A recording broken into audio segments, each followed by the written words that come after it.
Společnost Continental Barum je jednou z výrobních společností koncernu Continental AG. Otrokovický závod je největším světovým výrobcem pneumatik v rámci koncernu Continental.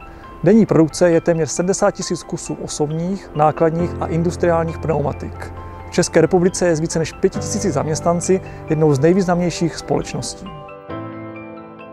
Koncern Continental používá pro vývoj a výrobu svých produktů software od společnosti Siemens PLM. V této oblasti již od roku 1996 úzce spolupracuje se společností Axiomtech. Jednou z divizí Continental Barum je výroba forem pro osobní pláště. Z roční produkcí 1300 forem je otrokovická divize největším dodavatelem forem do pneumatikářských závodů Continental po celém světě. Řízení procesu ve výrobě forem a sdílení informací vyžaduje efektivní a spolehlivé nástroje.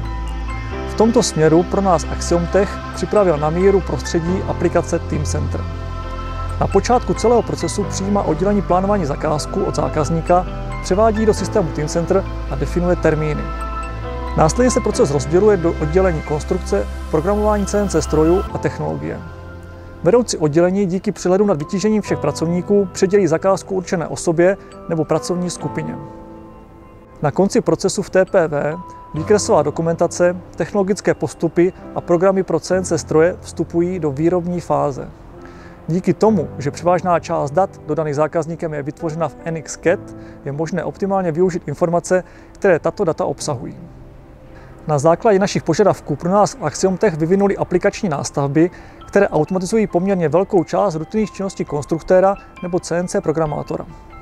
Z rozšířených výrobních prostor vyvstal požadavek na nové a efektivnější uspořádání pracovišť ve výrobě a zlepšení organizace práce.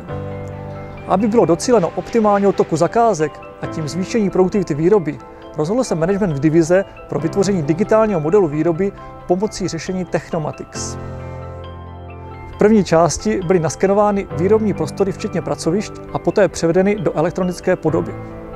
V druhé části byla doplněna k pracovištím technologická data zahrnující technologické postupy a kusovníky. 3D simulační model umožnil analýzu materiálového toku a optimalizaci rozmístění strojních pracovišť. Ve třetí části specialisté ze společnosti Axiomtech vytvořili v prostředí software Plant Simulation virtuální model výroby, včetně kompletního nastavení pracovišť, materiálového toku a lidských zdrojů.